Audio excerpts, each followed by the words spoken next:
My parents tried to make me pay for my sister's dream wedding. It cost them everything. I never imagined the happiest day of my sister's life would become the day my parents lost their entire family. The worst part? They smiled while they handed me the bill. Not a small bill. $38,000. And when I quietly said, "I'm not paying for this," my own mother looked me in the eyes and said, "Then don't ever call us your family again." I thought they were bluffing. I was wrong. But so were they. Because 3 months later, everything they had built for decades came crashing down, and it all started with that single wedding invoice.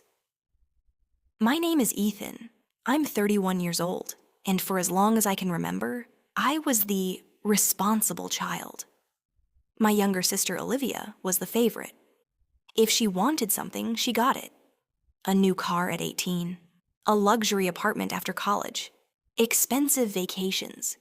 Every birthday looked like a celebrity event. Meanwhile, I worked 2 jobs through university, paid my own tuition, and bought my first used car with money I had saved for years. Whenever I mentioned the difference, my parents always repeated the same sentence: "You're stronger than your sister. She needs more help." After hearing it hundreds of times, I stopped arguing. I simply built my own life. I became a software engineer, bought a modest home, invested carefully, and lived below my means. Nobody knew exactly how much I had saved, especially not my parents. That changed the day Olivia got engaged. The engagement party looked more like a Hollywood premiere. Champagne towers, live musicians, designer decorations. Everyone kept talking about the dream wedding. I smiled, congratulated my sister, and genuinely wished her happiness. I had no idea I was secretly expected to finance the entire dream. For months, I noticed strange conversations. Whenever I visited my parents, they'd ask questions. "How's work? Still getting bonuses? Your investments must be doing well." It felt unusual, but I ignored it. Then, 6 weeks before the wedding, my parents invited me to dinner. Just the 3 of us. My father opened a bottle of expensive wine. My mother couldn't stop smiling. Something felt wrong. Halfway through dinner, Dad pushed a leather folder across the table. "Open it." Inside was a detailed invoice. Venue, flowers, catering, photography, wedding planner, luxury honeymoon deposit. At the bottom, total due, $38,000. I looked up. "I don't understand." Mom laughed as if I'd made a joke. "That's your gift to your sister." I honestly thought they were kidding. "I'm sorry. What?" Dad folded his arms. "You've done well for yourself. It's time to give back to your family." I stared at them. "I already bought Olivia a wedding gift." Mom smiled. "We know. This is the real gift." For nearly a minute, nobody spoke. Finally, I asked, "Did Olivia ask for this?" Silence. That silence told me everything. They hadn't even asked her. They had promised my money without telling me. I slowly closed the folder. "No," Mom blinked. "What do you mean, no?" "I'm not paying $38,000. Dad's face immediately changed. "You can afford it." "That doesn't make it my responsibility." Mom leaned forward. "Family helps family." I nodded. "They do. But family also asks before spending someone else's money." Dad slammed his hand on the table. "You owe us." I couldn't believe what I was hearing. "I owe you because you decided to organize an expensive wedding?" "No," he answered. "You owe us because we raised you." That sentence broke something inside me. I quietly stood up. I love Olivia. I hope she has a beautiful wedding. But I'm not paying for it. Mom's voice became ice cold. "If you walk out that door without agreeing, don't call us your family again." I looked at both of them. Neither one looked like they were joking. So I picked up my jacket, walked to the door, and left. I cried the entire drive home. Not because of the money, but because I realized I had never truly been seen as a son, only as someone useful. The next morning, my phone exploded.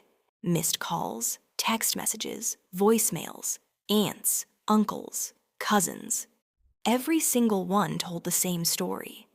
Apparently, my parents had announced that I had promised to pay for the wedding and was now selfishly backing out at the last minute. I was suddenly the villain. People I hadn't spoken to in years called me greedy. One cousin even wrote, "Money changed you." I almost stayed silent. Then I decided something. If everyone wanted the truth, they would get it. I replied with one message to every single family member. I attached a photo of the invoice, and underneath it, I wrote, "This is the first time I ever saw this bill. I was never asked. They volunteered my money without my permission." Then I turned my phone off. I had no idea that one message was about to change everything. The next morning, I turned my phone back on. I expected more insults. Instead, I saw something I never thought I'd witness. Silence. No new accusations, no angry messages, just dozens of unread notifications. Then one message caught my attention. It was from Olivia. "Can we meet? Alone, please."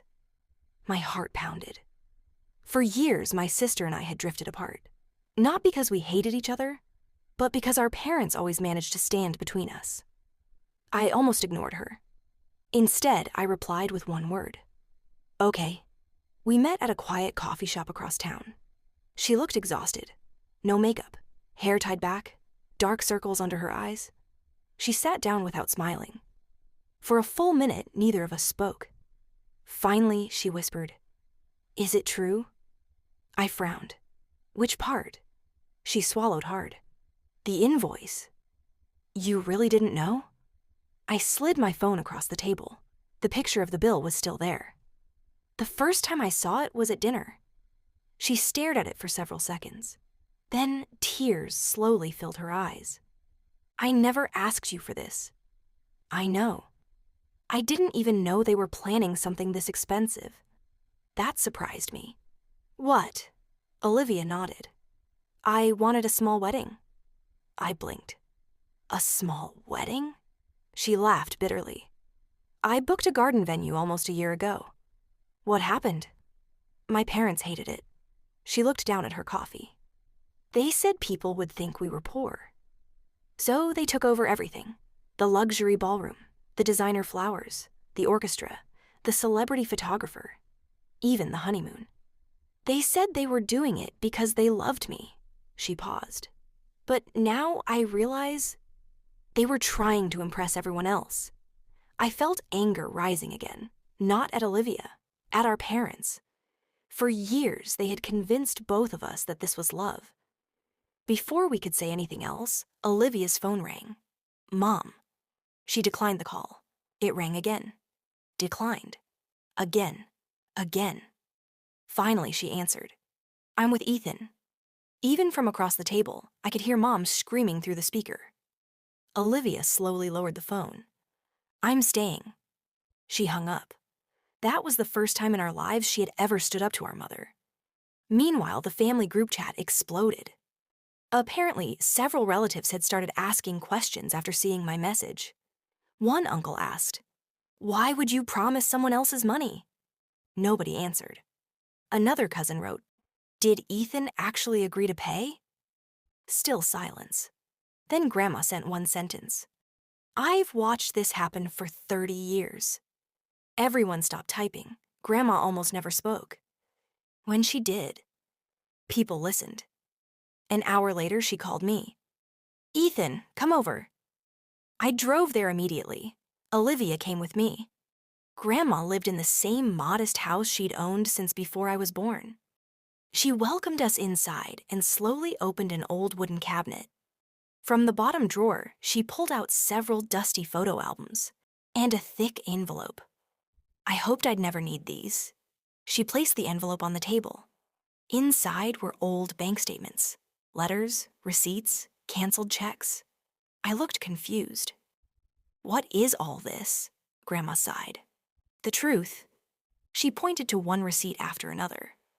When you were 17, your parents emptied the college savings account your grandfather and I created for you. I froze.